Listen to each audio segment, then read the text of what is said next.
नमस्कार दोस्तों, मैं सरोज पांडे। 3 दिनों तक लगातार बागेश्वर धाम में रहने का मौका मिला। इतने प्यारे बागेश्वर धाम सरकार हैं कि उनके विषय में आपको थोड़ी सी बातें बताना चाहता हूँ। लेकिन मैं पहले ही बताना चाहता हूँ आप सभी को, जो लोग को भी ऑमलेट खाना बहुत पसंद है, अंडा खाना बहुत पसंद है, बाबा बागेश्वर से उनका संबंध नहीं बन सकता है। जिन लोगों को चिकन मटन खाना बहुत ही अच्छा लगता है, बाबा बागेश्वर धाम सरकार से उनका संबंध नहीं बन पाएगा। जो लोग शराब पीने में बहुत ज़्यादा मस्ती लेते हैं, उनका बाबा बागेश्वर से कोई भी संबंध नहीं बन पाएगा। खैर, लेकिन आज के युग का वो इतना ताकतवर इंसान है, मैंने देखा उनको 24 घंटा उनके अंदर वो कहते हैं वो दिव्य दरबार उनका लगा ही रहता है।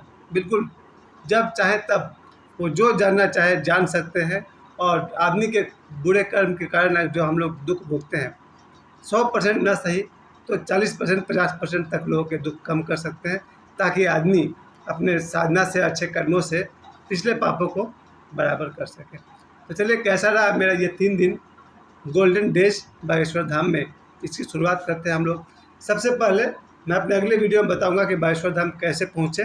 उस पर हिंट्स मैं इसमें नहीं दूंगा, अगले वीडियो में आपको बताऊंगा। इस बार मैं आपसे ये कहना चाहता हूँ कि पहला दिन हम लोग पहुँचे 3 जुलाई को धनबाद से चले थे हम लोग, और 4 जुलाई को बाबा बागेश्वर के जन्मदिन पर हम लोग पहुँचे उनके धाम पर, छतरपुर बागेश्वर धाम। और वहाँ हम लोग लगभग शाम को 5 बजे तक पहुँच गए थे। हम लोगों ने देखा भी वहाँ पर कि वो अपने पंडाल में बैठ कर के वो राधे राधे वाला भजन गा रहे थे, एलईडी पर दिख रहा था।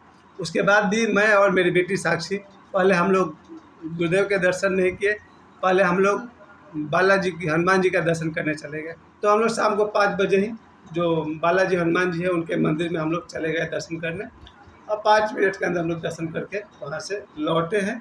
उसके बाद हम लोग बाबा बागेश्वर के जन्मदिन मनाने के लिए उनके हॉल में पहुँचे, और लगभग हॉल में हम लोग आधा घंटा समय दिए, उनके सामने कार्यक्रम को देखते रहे। भीड़ बहुत कम थी और भीड़ भी बहुत ज़्यादा थी, क्योंकि उन्होंने सूचना दे दिया था कि मेरा जन्मदिन आप लोग अपने घर से मनाएं। नहीं तो मेरा अपना मानना है कि दुनिया में 100 करोड़ लोग बाबा बागेश्वर को पसंद करते हैं।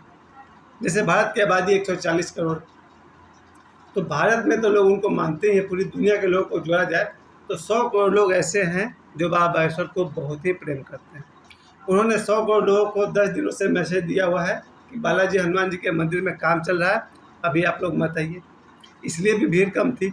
उन्होंने एक दिन पहले जो दुर्घटना हाथरस में घटी थी, भगदड़ में 120 लोग मारे गए थे सत्संग में, इसके कारण उन्होंने 3 तारीख को वीडियो डाला था कि आप लोग मेरा जन्मदिन अपने घर से ही मना लीजिए और मेरे पास आप लोग गुरु पूर्णिमा में आइए। इस सूचना के कारण भी भीड़ कम थी। उसके बाद भी जब हम और बेटी पंडाल में गए तो हम लोग बाबा बागेश्वर के सामने से करीब 15-20 फीट दूरी के पास से खड़े होकर उनका कार्यक्रम देखे। उसके बाद हम लोगों ने वहाँ पर रहने के लिए एक डॉर्मेट्री व्यवस्था हमने किया था। एक हॉल था जिसमें एक एक बेड लगा हुआ था, और उसका चार्ज लिया गया था 150 रुपये करके पर बेड, 150 रुपीज़। फिर हम लोग पूरी रात को वहाँ आराम किए। अगले दिन सुबह बाथरूम और स्नान करने के बाद फिर सुबह हम लोग निकल पड़े। हम लोग 5 तारीख को बालाजी हनुमान जी के सुबह सुबह दर्शन किए। काफ़ी लंबी लाइन, बहुत भीड़ भाड़ वाली लाइन। उसके बाद बाबा बागेश्वर ने बहुत पहले, 1 सप्ताह पहले उन्होंने कुछ प्रोग्राम किया था, जिसके अनुसार वो लाखों लोगों में से चुने हुए कुछ लोगों के साथ एक हॉल में बैठ कर के मीटिंग करने वाले थे। उस हॉल में बैठने का सौभाग्य मिला है। फिर मेरी बेटी घर से एक किताब ले गई थी, सनातन धर्म क्या है। बाबा बागेश्वर ने किताब हम लोगों ने 1 साल पहले खरीदी थी। साक्षी अपने साथ ले गई थी पुस्तक। उस पुस्तक को उसने दिया और बोली इस पर सिग्नेचर कर दीजिए।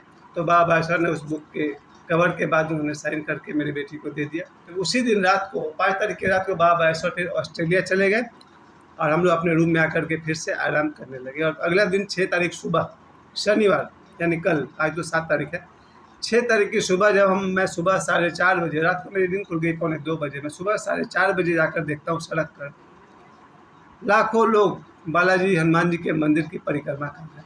बारिश हो रही है बहुत तेज़।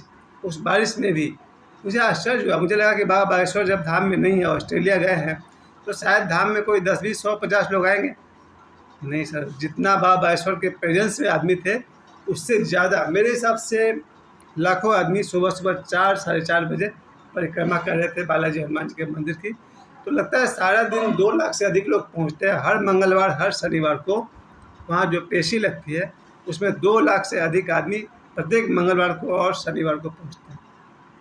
खैर, मैंने शनिवार के सुबह देखा कि लाखों लोग दौड़ रहे हैं। सुबह 4:30 बजे मैं भी स्नान कर चुका था। फिर हमने एक चक्कर हमने भी लगाया, एक परिक्रमा हमने भी किया। उसके बाद जबकि बाबा बागेश्वर ऑस्ट्रेलिया जा चुके थे, फिर मेरा भी लौटने का समय हो गया। सुबह 6 बजे के बाद हम लोग वहाँ से बागेश्वर धाम से चल पड़े। और जो आने जाने की व्यवस्था है उसके लिए मैं अगली वीडियो बनाऊँगा, कैसे बागेश्वर धाम पहुँचे और कैसे वहाँ रहने की व्यवस्था हो। भोजन के लिए आपको चिंता नहीं करनी है। बागेश्वर धाम में सुबह, दोपहर और शाम ये तीनों समय भंडारा चल रहा था। हमेशा तीनों वक्त हमने देखा कि पूड़ियाँ बन रही थी, बहुत सारा पूड़ी, जो जितना खा सकता है वो पूड़ी है, सब्जी है, लड्डू था, उनके जन्मदिन के अवसर पर खिचड़ी था। और लोग प्रसाद सुबह भी है, दोपहर भी है और शाम को भी है। यानी कि इतनी लंबी लाइन लगी हुई थी कि मैं एक बार भी खड़ा नहीं हो पाया। 3 दिन रह के भी मैं एक बार भंडारा में खा नहीं पाया, क्योंकि लाइन बहुत लंबी थी और लोग वहाँ के पूरी सब्जी को प्रसाद समझकर खा रहे थे। और मुझे भी वही करना चाहिए था, लेकिन हमने नहीं ले पाए, इतनी लंबी लाइन में हम खड़ा ही नहीं हो पाए। खैर, ये व्यवस्था बहुत अच्छी है कि भोजन की चिंता आप छोड़ दीजिए और रहने की चिंता भी आप छोड़ सकते हैं। बाबा बागेश्वर धाम के जितने भी हॉल हैं जिसमें वो दिव्य दरबार लेते हैं, सन्यासी बाबा का जो दिव्य दरबार हॉल है वो है, चाहे बाबा बागेश्वर जहाँ जहाँ प्रोग्राम करते हैं उनका बर्थडे वाला हॉल आप देख लीजिए, या आप पूरे मंदिर में आप कहीं भी शेड बना हुआ है, आप कहीं भी रात भर रुक सकते हैं। तो बागेश्वर धाम में आपको रुकने की चिंता नहीं करनी है, वहाँ रहने की बहुत ही शानदार व्यवस्था है। कहीं भी सो जाइए, पंखा लगा हुआ है सैकड़ों, दिव्य दरबार हॉल में सोइए या सत्संग वाले हॉल में सोइए, बालाजी हनुमान जी का जो शेड है वहाँ सोइए। और सुबह 10 बजे बाद देकर कहीं शौचालय कर लीजिए, 10 बजे बाद देकर कहीं स्नान कर लीजिए। और भोजन 3 समय वहाँ मिल ही रहा है। तो मेरे हिसाब से भक्तों के लिए सारी की सारी सुविधा मुफ्त है, निःशुल्क है, एक पैसा नहीं लगता है। बाबा बागेश्वर में 3 समय का भोजन करना निःशुल्क, रात भर कहीं भी विश्राम करना निःशुल्क है। रात हो या दिन हो, आप कहीं भी रह सकते हैं। और इन सब के लिए बाबा बागेश्वर कर रहे थे, चूँकि वो अपने जो सामने का राम दरबार है उसमें वो रहते हैं। वहाँ से अक्सर वो खिड़की के पास आकर के वो बातें करते हैं।